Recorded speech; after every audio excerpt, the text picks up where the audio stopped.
ന്യായാധിപന്മാരുടെ പുസ്തകത്തിൽ നിന്നുള്ള വായന 17 അധ്യായം 1 മുതൽ 13 വരെയുള്ള വാക്യങ്ങൾ. മിക്കയുടെ പൂജാഗ്രഹം. എഫ്രൈം മലനാട്ടിൽ മിക്ക എന്നൊരാൾ ഉണ്ടായിരുന്നു. അവൻ അമ്മയോട് പറഞ്ഞു, 1100 വെള്ളി നാണയങ്ങൾ നഷ്ടപ്പെട്ടതിനെ പറ്റി നീ ശാപം ഉച്ചരിക്കുകയും എന്നോട് രഹസ്യമായി പറയുകയും ചെയ്തിരുന്നല്ലോ. അതെൻ്റെ കൈവശമുണ്ട്, ഞാനാണ് അതെടുത്തത്. അവൻ്റെ അമ്മ പറഞ്ഞു, എൻ്റെ മകനെ, കർത്താവ് നിന്നെ അനുഗ്രഹിക്കട്ടെ. അവൾ പറഞ്ഞു, എൻ്റെ മകന് വേണ്ടി ഒരു കൊത്തു വിഗ്രഹവും ഒരു വാർപ്പ് വിഗ്രഹവും ഉണ്ടാക്കുവാൻ ഈ വെള്ളി ഞാൻ കർത്താവിന് മാറ്റിവെക്കുന്നു. അതുകൊണ്ട് ഇപ്പോൾ ഞാൻ ഇത് തിരിച്ചു തരുന്നു. അവൻ പണം അമ്മയെ ഏൽപ്പിച്ചപ്പോൾ അവൾ അതിൽ നിന്ന് 200 വെള്ളി നാണയങ്ങൾ എടുത്തു തട്ടാനെ ഏൽപ്പിച്ചു. അവൻ അതുകൊണ്ട് ഒരു കൊത്തു വിഗ്രഹവും ഒരു വാർപ്പ് വിഗ്രഹവും നിർമ്മിച്ചു. അത് മിക്കായുടെ ഭവനത്തിൽ പ്രതിഷ്ഠിച്ചു. മിക്കായ്ക്ക് ഒരു പൂജാഗ്രഹം ഉണ്ടായിരുന്നു. അവൻ ഒരു എഫോദവും വിഗ്രഹങ്ങളും ഉണ്ടാക്കി തൻ്റെ പുത്രനെ പുരോഹിതനായി അവരോധിച്ചു. അന്ന് ഇസ്രായേൽ രാജവാഴ്ചയില്ലായിരുന്നു. ഓരോരുത്തരും യുക്തമെന്ന് തോന്നിയത് പ്രവർത്തിച്ചു പോന്നു.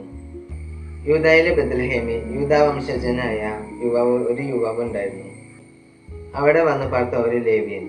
അവൻ ജീവിക്കാൻ പറ്റിയ ഒരു സ്ഥലം അന്വേഷിച്ച് അവിടെ നിന്ന് പുറപ്പെട്ടു. യാത്ര ചെയ്ത് അവൻ എഫ്രൈം മലനാട്ടിൽ മിക്കയുടെ ഭവനത്തിലെത്തി. മിക്ക ചോദിച്ചു, നീ എവിടെ നിന്ന് വരുന്നു? ഞാൻ യൂദയായിലെ ബെത്ലഹേംകാരനായ ഒരു ലേവ്യനാണ്. താമസിക്കാൻ ഒരു സ്ഥലം അന്വേഷിക്കുകയാണ്. മിക്ക പറഞ്ഞു, എന്നോടുകൂടി താമസിക്കുക. നീ എനിക്ക് ഒരു പിതാവും പുരോഹിതനുമായിരിക്കുക. ഞാൻ നിനക്ക് വർഷം തോറും 10 വെള്ളി നാണയവും വസ്ത്രവും ഭക്ഷണവും നൽകിക്കൊള്ളാം. അവനോടുകൂടെ താമസിക്കാൻ ലേവ്യന് സന്തോഷമായി. ആ യുവാവ് അവന് പുത്രനെ പോലെ ആയിരുന്നു. മിക്ക ലേവ്യനെ പുരോഹിതനായി അവരോധിച്ചു. അങ്ങനെ ആ യുവാവ് മിക്കായുടെ ഭവനത്തിൽ പുരോഹിതനായി താമസമാക്കി.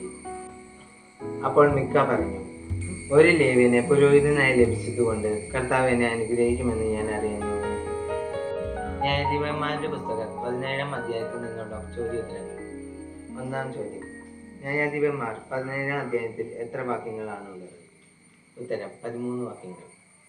രണ്ടാം ചോദ്യം, ന്യായാധിപന്മാർ 17 അധ്യായത്തിൽ ഏത് വ്യക്തിയെക്കുറിച്ചാണ് പറയുന്നത്?